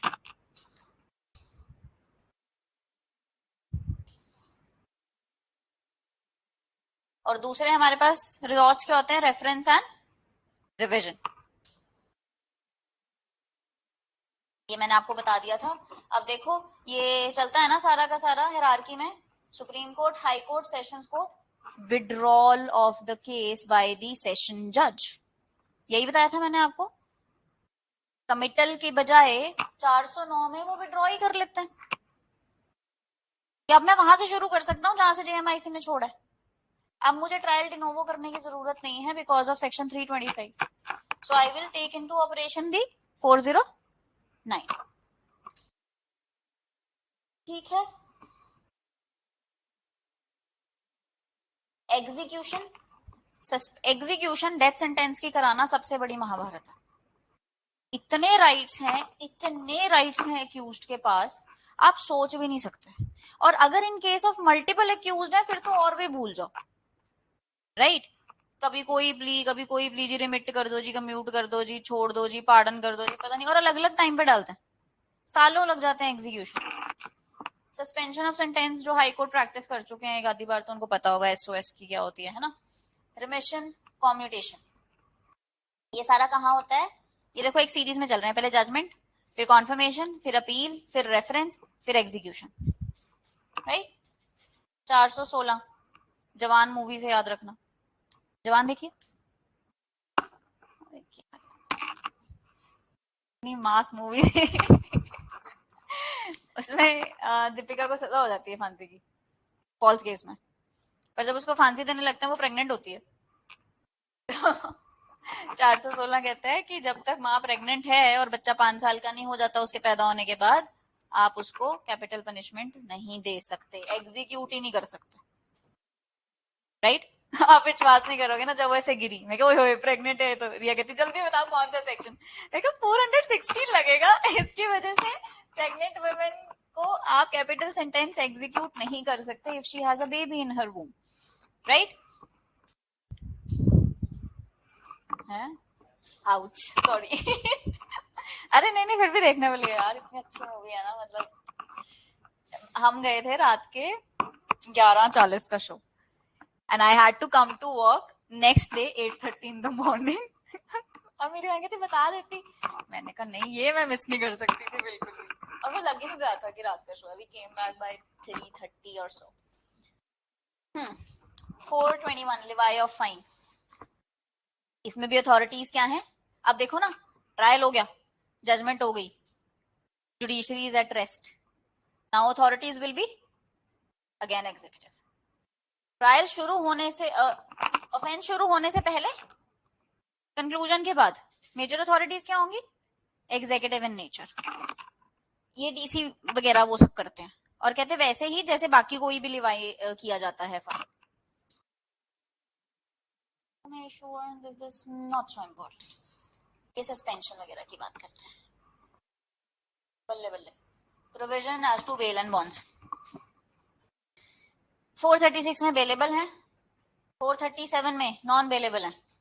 437A bail to require accused to appear before next appellate court. 438 आपका क्या है? Anticipatory bails. गुरबख्श सिंह सिबिया आपकी लैंडमार्क जजमेंट्स है. इसके अंदर उन्होंने डायरेक्ट किया था किस किस केस के अंदर आपको एंटीसिपेटरी बेल के ऑर्डर्स ग्रांट करने हैं. करेक्ट. इसमें एक बार जरूर नजर मार लेना. That's your, like for example generally दिमाग चलाएं तो माइनर से बॉन्ड भरवाया जा सकता है, ऐसा आता नहीं है. हम ये सोचते हैं माइनर से थोड़ी बॉन्ड भरवा सकते हो आप, पर अगर माइनर जेवेनाइल केस के अंदर फंस सकता है तो उससे हम बॉन्ड्स भी भरवा सकते हैं और 448 हमें अलाउ करता है. राइट. कैंसलेशन कहाँ होती है? Very important. Cancellation of your bail and your bond. और ये पीपी अप्लाई करता है कि सर इसको छोड़ा था, ये अपनी कंडीशंस फुलफिल नहीं कर रहा. एक बड़ा मेरे ख्याल से अपर्णा भट्ट, पता नहीं किसका था, अपर्णा मुझे नाम याद है, 354 का केस था. इलाहाबाद हाईकोर्ट ने कहा बेल दे देते हैं, जाओ उसको पहले राखी बांध के आओ, 25,000 उसको शगुन डालो, 15,000 उसके बच्चे को शगुन डालो, अब तुम उसके मामा हो. केस था 354 का. सुप्रीम कोर्ट ने सुओ मोटो कॉग्निजेंस लिया और बोला ये क्या है? अब ये जो कंडीशंस है बेल की, ये जुडिशियल इन नेचर होनी चाहिए. ये नहीं कि जो मन में आया वो आपने बोल दिया. Right. Then your disposal of property. अब भाई जो प्रॉपर्टी अटैच की थी ऊपर, उस पर ना कोई क्लेम आया, ना कोई प्रोक्लेम्ड ऑफेंडर आया, कोई नहीं आया. वो कहते कर लो जो करना. हाँ मेरी पूरी प्रॉपर्टी कर दो, मेरे पास लंदन में बहुत है, आई डोंट माइंड. प्रॉपर्टी क्या करेंगे फिर? अब जज क्या करेगा? उस प्रॉपर्टी को रख के डिस्पोज ऑफ करेगा. Pendency of trial. Proclaimed offender तभी करूंगी ना मैं उसको, तो वो ट्रायल बंद हो जाता है वहां पे. इरेगुलर प्रोसीडिंग्स, इसमें से क्वेश्चन क्या पूछ लेते हैं जी? जज ने ये नहीं किया तो क्या आपका ट्रायल खत्म? कि ट्रायल पे कोई इफेक्ट नहीं. 460, 461 कहते ऐसी इरेगुलरिटीज जो प्रोसीडिंग्स को विशिएट नहीं करती, कोई प्रॉब्लम नहीं है. ये वाला जज नहीं भेज सकता था, नॉन जुरिस्डिक्शनल ने डिमांड दे दी तो जज है, कोई प्रॉब्लम नहीं है, प्रोसीडिंग्स को कोई छेड़छाड़ नहीं करनी. पर कहते कुछ ऐसी इरेगुलरिटीज जिससे सारी प्रोसीडिंग्स क्वेश्चन में आ जाती हैं. तो इसके अंदर दोनों में लिस्ट दे रखी है. इसमें से हाई चांसेस हैं कि एक चीज पूछ ली जाएगी और पूछेंगे कि विशिएट करते हैं नहीं करते हैं, डिपेंड करता है, none of the above. Right. Then limitation. इसकी ट्रिक बस ये है, 1 साल की सजा हो तो 1 साल का है, 2 साल की सजा हो 2 साल का है, 3 साल की सजा हो 3 साल का. ये पंजाब में भी पूछा गया था, इस पे कोई नजर नहीं मारता. राइट. लिमिटेशन क्या मतलब है? कुछ ऑफेंसेस हुए, वो ऑफेंस हो गया, कॉज ऑफ एक्शन हो गया, अब आपके पास पुलिस के पास जाने तक का कितना टाइम है? एक ऑफेंस ऐसा हुआ था जिसकी सजा सिर्फ 3 साल थी, आप 3 साल तक पुलिस के पास जा सकते हो, उसके बाद नहीं आ सकते. 3 साल के सजा के बाद वाले ऑफेंसेस की कोई लिमिटेशन नहीं है. रीजन बीइंग, वो कहते हैं क्राइम तो जो सीरियस नेचर का वो कभी मरता ही नहीं, और इतना सीरियस ऑफेंडर हम just by the reason of time नहीं छोड़ सकते. अगर एक सीरियल किलर हमें 20 साल बाद मिला है तो हम उसको 20 साल बाद भी पकड़ेंगे. Got my point? ये हमारे पास कुछ मिसलेनियस प्रोविजंस हैं. इसमें ऑब्वियस ही चीज है, इनहेरेंट पावर सबसे ज्यादा इंपॉर्टेंट है. स्केड्यूल मैंने आपको क्लासिफिकेशन बता दी थी, बेलेबल है, नॉन बेलेबल है, कौन ट्राई करेगा, राइट। अब इसमें ये देखो, summon to an accused person, पूरा फॉर्मेट दिया हुआ है। किसी फॉर्मेट में आपने बस डिटेल्स भरनी है, एड्रेस भरना है, साइन मारने, स्टैंप लगानी है और भेज देना। टाइप करने नहीं बैठता है जज। Bail bond after the arrest warrant कैसे देने हैं, ये सारे के सारे क्या दिए हुए हैं। अब देखो चार्ज कैसे फ्रेम करना है, 32 नंबर। एक हेड का चार्ज है, ये वाला फॉर्म है। दो और दो से ज्यादा हेड का चार्ज है, ये वाला फॉर्म है। Charges for theft after previous conviction, section 75 of Indian penal code. अगर आपने कोई भी offence under the chapter of property offence या under the chapter of counterfeiting of coins दूसरी बार किया है और आप पकड़े गए, तो प्रीवियस कन्विक्शन प्रूफ करने के बाद आपकी सेकंड कन्विक्शन की जो सजा है वो बढ़ाई जा सकती है। Right, summon to witness, summon to accused, ये कुछ फॉर्म्स दे रखे हैं, ढूंढ लोगे अब जहां मर्जी से आ जाए सीआरपीसी में। Now before we leave the class, let's have a look on some important, और आपको एक ट्रिक बता देती हूँ कि बीएनएसएस में क्या किया। ये जो हमने 21A 7A ये सब पढ़ा है ना, 9A, ये एज हटा दी बस, दैट्स ऑल। सीरीज में कर दिया एक, इट्स लिटरली द सेम। अच्छा, ये कुछ मैंने ब्रीफ दिया है आपको कि बीएनएस को क्यों बनाया गया, राइट। हमारे पास इस पूरे सीआरपीसी के प्रोसीजर में फॉरेंसिक्स की या टेक्नोलॉजिकल टूल्स की ज्यादा बातें नहीं की गई थी। अब फॉरेंसिक्स 1973 से 2023 तक बहुत एडवांस हो चुकी है। आप बोन की डेंसिटी देख के ये भी बता सकते हो कि ये ढांचा कितने साल पुराना, कब मरा इंसान, किस एज में मरा इंसान, मेल था कि फीमेल था या जो भी था, right. Forensics has made a great progress, तो उसको बहुत ज्यादा इनकॉर्पोरेट किया गया है। और दूसरी चीज इन्होंने कोशिश की है कि और ज्यादा से ज्यादा ट्रांसपेरेंसी आए हमारे पार्ट पे। अगर मान लीजिए for example there is some seizure has been made, police ने कुछ आपसे बरामद किया, वो कहते जब से शुरू हुआ बरामदी का प्रोसेस और जब तक तुमने बरामद कर लिया हमें वीडियो ग्राफ रिकॉर्डिंग चाहिए। तो कहते तुम डाल के देखो कोकेन की पर्ची, विल सी अबाउट इट, और उसकी ऑथेंटिसिटी भी चेक होगी कि क्या डीफेक तो नहीं है, क्या ये एआई से तो नहीं बनाई हुई, सब कुछ चेक होता, राइट। देन बीएनएस के बारे में थोड़ा सा है और इसका बैकग्राउंड क्या रहा है, right. Okay, detailing the process of investigation. देखो एफआईआर को भी इन्होंने लॉन्गेट कर दिया, सीजर्स को भी लॉन्गेट कर दिया, रिमांड को भी चेंज कर दिया, तो इन्वेस्टिगेशन में मेजर चेंजेस आए। अरेस्ट हो गया, प्रोसिक्यूशन हो गया, बेल हो गया। और अब हुआ क्या है कि मेरे हिसाब से अगर आप देखो तो रिमांड के कुछ प्रोज हैं तो कॉन्स भी बड़े हैं।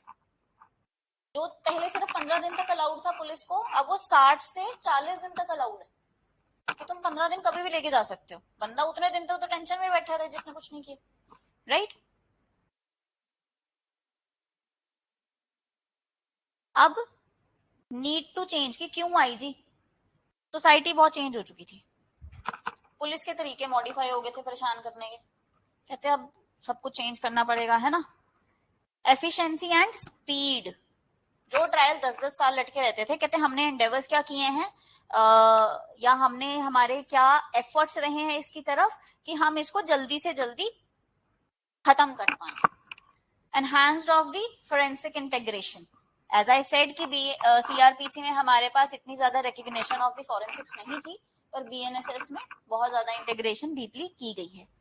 Balanced police powers, right. Rights of the accused has been enhanced on the basis of the human rights. Key features, categorization of offense, offense classification, ये सबसे इंपॉर्टेंट है। अंडर ट्रायल डिटेंशन, कि अगर आप 1/4 सजा काट चुके हो अपने ऑफेंस की तो आपको छोड़ दिया जाएगा कि जाओ अपनी जेल में डालना। इसके ऊपर रिसेंटली भी वो आई है कि क्वेश्चन पूछा था सुप्रीम कोर्ट ने उससे यार लेजिस्लेचर से कि ये प्रोस्पेक्टिव लगा रहे हो तुम कि हम रेट्रोस्पेक्टिव भी लगा लें, कोई जवाब नहीं आया मेरे ख्याल से।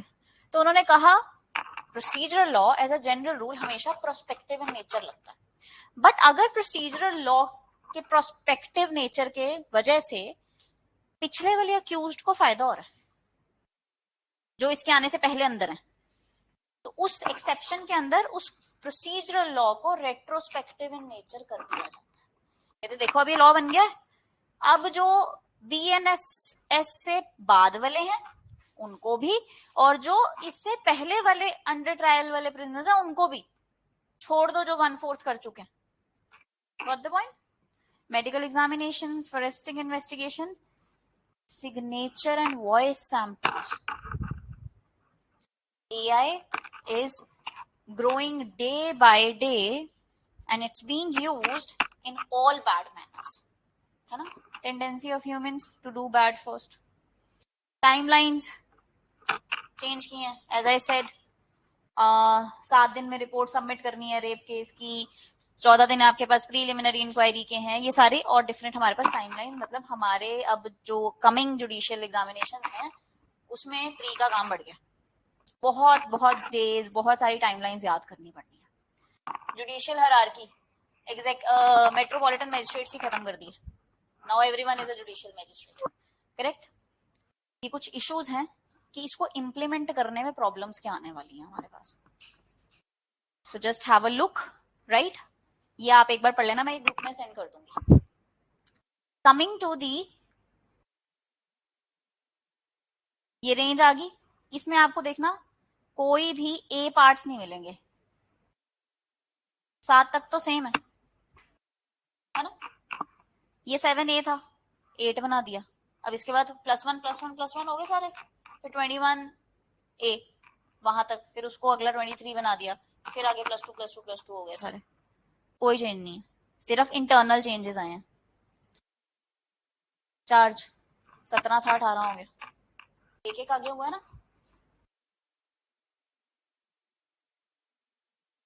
ये पहले 21 था 22 हो गया, प्ली बार्गेनिंग 21A था 23 हो गया। तो इसमें भी अगर आ जाए तो पहले प्लीज ध्यान से पढ़ लेना कि मेरे से सीआरपीसी का सवाल पूछा गया है कि बीएनएसएस का सवाल पूछा गया। Coming to your landmark judgements,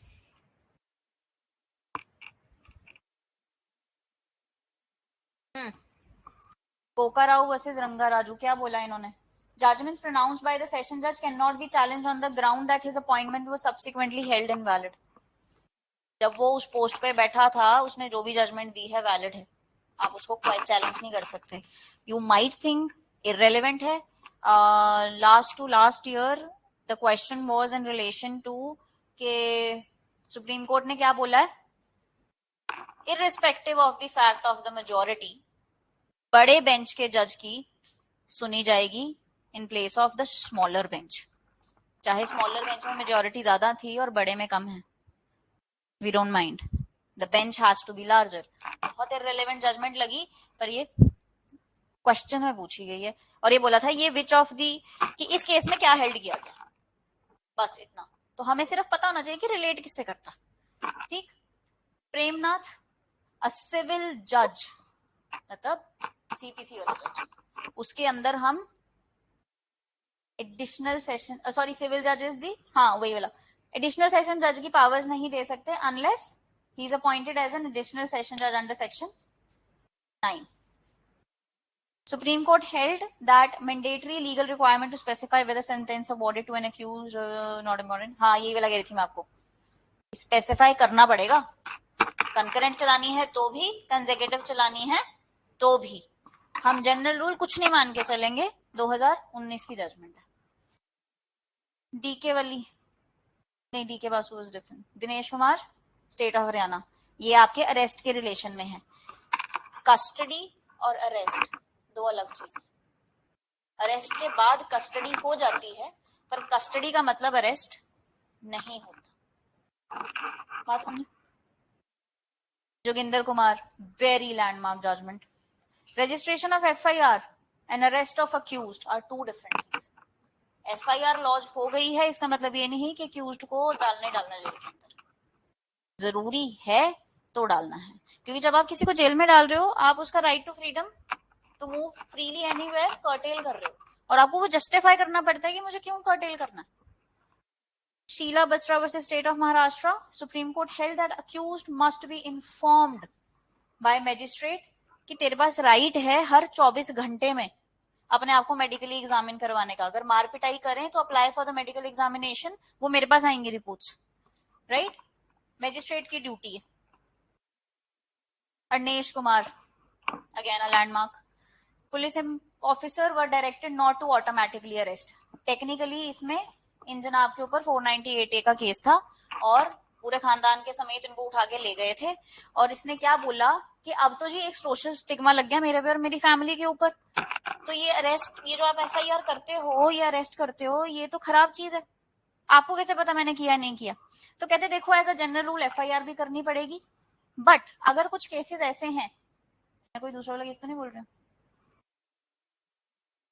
हाँ, arrest where a case is registered under 498A, और इसके अंदर जो बाकी केसेस थे ना, जैसे करप्शन केसेस, मेडिकल नेग्लिजेंस के केसेस, जिसमें यूजुअली हमें ऑन फेस ऑफ इट ही पता होता है कि यार ये फंसाने के लिए डाले गए, तो आप क्या करोगे? They have to satisfy themselves about the necessity of arrest. ये नहीं कि बस गए और अरेस्ट कर लिया. जैसे रेप केस में क्या होता है, प्रोसिक्यूट्रिक्स ने बोला और वहां बंदा उठा लिया. 498 में वाइफ ने बोला, पूरा खानदान उठा लिया. ये नहीं करना. पहले सेटिस्फाई करना है कि एक्चुअली में 498 हुआ भी है कि नहीं हुआ है. जो डिस्कस वाली हैं बाकी आप पढ़ी लोगे. D K Basu, as I said 41 ABCD as it is उठा के डाले गए हैं. पुलिस ऑफिसर बताएगा क्या मेरा नाम है, क्या मेरी डेजिग्नेशन है, जिसको आप अरेस्ट करोगे एक विटनेस के आगे अरेस्ट करना है. जब आपने उसको अरेस्ट कर लिया, उसको उसके सारे राइट्स बताने हैं और आपने हर 48 आवर्स में मेडिकल एग्जामिनेशन करानी है उसकी. तो डिटेल्ड गाइडलाइंस दी गई थी कि एक अरेस्टेड बंदे के क्या राइट्स हैं और क्या प्रोसीजर होना चाहिए. This one, Delhi judicial service association, इसने गाइडलाइंस दी थी जज को अरेस्ट करना है तो कैसे करना है. पहले तो डिस्ट्रिक्ट जज या हाई कोर्ट की परमिशन के बिना कर नहीं सकते. अगर इतना ही जरूरी है तो एक फॉर्मल अरेस्ट होगा, उनको बोलो कि सर आप प्लीज खुद आ जाओ, हम आपको उसमें तो डाल नहीं सकते. क्या होता है वो, handcuffs. The fact of the arrest should be immediately communicated. यहाँ पे अगर आपने अरेस्ट कर लिया तो डिस्ट्रिक्ट कोर्ट को बताओगे या chief justice of that high court को बताओगे कि आपकी जुरिस्डिक्शन का एक जज हमने उठा लिया. अब देखो क्या करना है इसका. Ordinarily no handcuffing. तो ये तो थोड़ा ज्यादा ध्यान ही रखना, क्योंकि आपको जो बाकी सारे भी केसेस होंगे ना, उसमें भी judicial service judicial service judicial service होगा. ये थोड़ा सा ध्यान रखना किसका है. नानक चंद, इन्होंने क्या बोला है, 125 से 128 सेकुलर प्रोविजंस है. मेंटेनेंस, ये नहीं कि मुस्लिम नहीं आ सकती, क्रिश्चियन नहीं आ सकती, सारी आएंगी इसके अंदर. Wife means only legally wedded wife. Second wife legally wedded wife नहीं होती, क्योंकि वो मैरिज वॉइड होती है, right. Then your Dr. Swapan Kumar Banerjee versus State of West Bengal, it says what? Held that a wife had been divorced by the husband on the ground that a wife had deserted him. Wife ने ही छोड़ा और wife भी maintenance मांग सकती. कहती तेरे साथ भी नहीं रहूंगी और तो पैसे भी भरेगा. अगेन इंपॉर्टेंट, ये लिव इन वाला है आपका. वैल्यू स्वामी वर्सेस, मुझे नहीं पता इसको क्या बोलते हैं मेरे को वजह से स्पेलिंग याद है. ये तीन चीजें, क्या चार चीजें सेटिस्फाई करनी है. सोसाइटी को पता होना चाहिए आप स्पाउस की तरह रहते हो. सबको पता है हाँ ये तो हस्बैंड वाइफ है, किसी को पता नहीं लिव इन में रहते हैं. लीगल एज के होने चाहिए. तो 16-17 की उम्र में तो आप लिव इन में नहीं रह सकते. दे must B otherwise qualified into a legal marriage. कि अगर वो दोनों शादी कर लें तो आप स्पिंडा के भी नहीं होने चाहिए, प्रोहिबिटेड डिग्रीज के भी नहीं होने चाहिए, देवर भाभी भी नहीं रह सकते. ठीक है, आप अपनी भाभी से शादी करने के लिए प्रोहिबिटेड डिग्रीज में आते हैं. They must be voluntarily cohabiting for the significant period of time. 1 साल सिग्निफिकेंट है, मुझे नहीं लगता. ज्यादा नहीं तो 3-4 साल तो होने चाहिए हैं. नहीं, इसमें भी एज होनी चाहिए आपकी शादी की. ठीक है, तो ये वाला आपका उन्होंने बोला था कि लिव इन वाले भी मांग सकते हैं मेंटेनेंस प्रोवाइडेड ये सारी जो कंडीशंस है वो सेटिस्फाई हो रहे हैं, नहीं, it depends upon case to case. ये भी पढ़ लेना है तो सिंपल सी है, ये भी पढ़ लेना, ये सिंपल सी है। अरे अरे, मोहम्मद अहमद खान वर्सेस शाह बानो बेगम। हाँ, बड़ा स्मार्ट रोल प्ले किया था इसमें। और ये पूछते हैं, और शाह बानो बेगम, शायरा बानो, डैनियल लतीफी, ये तीनों एक ही उस पे हैं, वो सिर्फ फैक्ट चेंज कर देते हैं कि ये बताओ किसके ऊपर है। मोहम्मद अहमद खान, शाह बानो बेगम, इन जनाब को, इन लेडी को डैनियल लतीफी जी ने 500 रुपए मेंटेनेंस दिलवाई थी 125 में। पर मुस्लिम लॉ कहता है कि हस्बैंड तो सिर्फ इद्दत पीरियड तक मेंटेन करेगा। इद्दत period is 3 lunar months post divorce, or till, if you are married, till you give the birth to the child. Am I right? अब इस पे ना जी मुस्लिम वालों को गुस्सा बड़ा चढ़ा कि यार हमारा लॉ तो अलाउ नहीं करता, तुमने कैसे दे दी। उन्होंने एक नया लॉ बनाया जिसमें ये बोला कि हस्बैंड सिर्फ इद्दत पीरियड तक मेंटेन करेगा जी। लॉ बना दिया, कोडिफाई कर दिया। जज कहता कर ही जाओ, फिर क्या हो गया। डैनियल लतीफी को टेंशन हुई कि यार मैंने इतनी मेहनत करके एक तो लैंडमार्क जजमेंट लाया, ठीक है, और ऊपर से तुमने अब ये लॉ बना दिया है। अब उसने फिर से PIL डाल दी कि सर ये तो अनकॉन्स्टिट्यूशनल है। कौन सा? Muslim women protection of rights on divorce. Supreme court कहते क्या प्रॉब्लम है, कुछ भी प्रॉब्लम नहीं है। मुस्लिम लॉ कहता है कि इद्दत पीरियड तक मिल जाएगी, उसमें तो हमारा कोई रोल ही नहीं है। हमारा रोल कब आता है? इद्दत पीरियड के बाद। इद्दत पीरियड तक या उससे पहले मुस्लिम लॉ में ले लो, उसके बाद 125 में आ जाओ। Both are in harmonious construction. इसमें सुप्रीम कोर्ट ने ना डैनियल लतीफी का लॉस किया ना मुस्लिम को छेड़ा। उन्होंने कहा ठीक है, दोनों ठीक है, कोई प्रॉब्लम नहीं है, राइट। अंकिता ठाकुर, हाँ जी, पढ़ लेना, ये भी सिंपल है। This also how you have to investigate the case. और मुझे ऐसे लगता है कई बार तो सुप्रीम कोर्ट बहुत बेसिक ऑलरेडी रिटन बातें रीइंस्टेट करता है। पुलिस कहते तुम्हें समझ ही नहीं आती, तुम्हें बार बार बताना पड़ता है एक चीज। देन व्हाट इज, हाँ this is also very important. जो मैंने आपको बोला था कि फर्दर इन्वेस्टिगेशन के लिए मैजिस्ट्रेट नहीं बोल सकता था, पर अब बोल सकता है। क्या बोला इन्होंने कि अल्टीमेट एम क्या है इन्वेस्टिगेशन या इंक्वायरी का, चाहे पुलिस करे चाहे मैजिस्ट्रेट, टू एंश्योर दैट कि जिसने कमिट किया है क्राइम वो बुक होना चाहिए। अल्टीमेट एम यही है, पूरे CRPC का अल्टीमेट एम यही है। कहते हैं it is the hovering omnipresence of article 21 over CRPC। Whole ambit of 21 के अंडर CRPC आता है। That must inform the interpretation of all the provision of CRPC as to ensure that Article 21 is followed. Letter में भी और spirit में भी, ये exact words हैं इस जजमेंट के। अगर आपको ध्यान रखना है तो ये फर्दर इन्वेस्टिगेशन से इंक्लूडेड थी, इसीलिए उन्होंने बोला कि जो तुम्हारे बस में है तुम कर सकते हो, बट जुडिशियली होना चाहिए। देखो FIR की रिलेशन की आपकी इंपॉर्टेंट जजमेंट्स। FIR क्या करती है? क्रिमिनल लॉ को इनटू मोशन सेट करती है, और ये जल्दी से जल्दी होनी चाहिए because human memory is subject to fading. आपको नहीं याद होगा, आपसे आज से 1 हफ्ता पहले आपने क्या बना था, नहीं याद। क्या खाया था, नहीं याद। मम्मी से क्या बात हुई थी, नहीं याद। तो जो ऑफेंस हुआ है इमीडिएटली हुआ है, जिसके सामने हुआ है वो जाके बोले, ताकि हमारे पास एक्यूरेट इन्फॉर्मेशन है। और अगर डिलेड है तो उसको सस्पेशन की नजर से देखा जाता है, प्राइमा फेसाई। क्यों? हम इसको मानते हैं कि पॉसिबिलिटी ऑफ कंकॉक्शन, कंकॉक्शन होता है मन घड़त करना, कुछ घड़ना कुछ जो एक्चुअली में नहीं है, और ये हर एक इंसान के ब्रेन की नेचुरल टेंडेंसी है। अगर आपके साथ 2% बुरा हुआ है ना, आप उसको 10 दिन बाद सोचोगे, आपको लगेगा कि दुनिया ब्रह्मांड का बुरा तुम्हारे साथ ही हुआ था, तुमसे झूठ बोला गया। उस टाइम नहीं इतना बुरा लग रहा था क्योंकि उस टाइम रैशनैलिटी में होता। 10 दिन बाद लगता है हाँ यार करा तो बहुत गलत था। इसमें से कोई भी जजमेंट पूछ ले, FIR के एनसाइक्लोपीडिया होने की बात करती है। एनसाइक्लोपीडिया क्या होता है? आपकी थकी हुई शक्लें मुझे जस्टिफाइड नहीं लग रही हैं, पिछले 1.5-2 घंटे से मैं बोल रही हूँ और थके हुए आप हो, not justified. I have been up since 5 in the morning, been to gym, out from my house 8 बजे से, and I'm here which is almost 8. So turns out to be 12 hours. तो I guess आप सब मुझसे छोटे ही होंगे। तो बड्डे हो फेंके, कितने बड्डे हो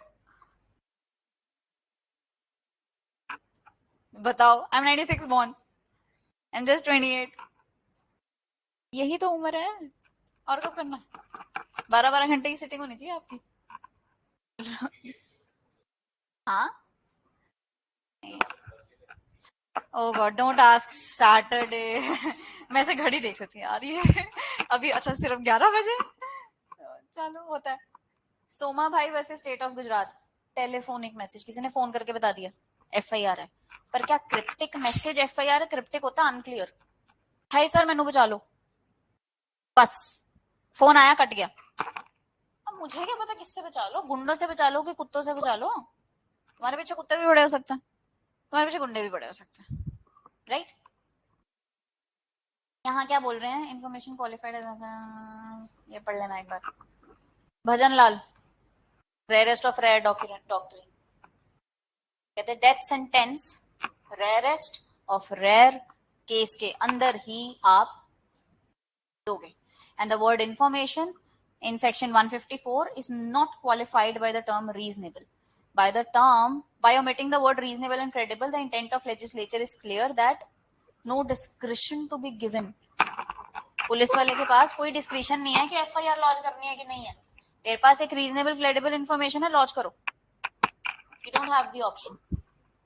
Lalita Kumari, A B C D E, इन केसेस में एफआईआर प्रीलिमिनरी इंक्वायरी की जा सकती है, मैंडेटरी नहीं है, और इसको ही इनकॉर्पोरेट करके आपका 173 का सबसेक्शन 3 बनाया गया है।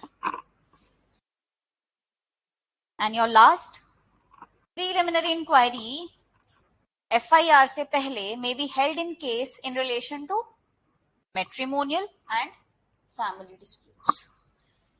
Preliminary inquiry does not mean to verify the veracity of information, but to ascertain whether the information discloses any cognizable offense or not. कहीं थोड़ी सी मेंटली अपसेट होती हैं लेडीज, माड़ी सी बात कहती सास ने, पहुंची पुलिस स्टेशन, सर मेरे को तो क्रुएलिटी करते हैं, ये करते हैं, वो करते हैं। तो I will send this draft, I will try to add more judgments जो मुझे और लगेंगी कि करनी चाहिए, तो बाय टुमारो ये मैं आपको भेज दूंगी। बट इसमें कोई डाउट होगा तो you can drop me a text on my WhatsApp, right? चलो जी, thank you for holding up.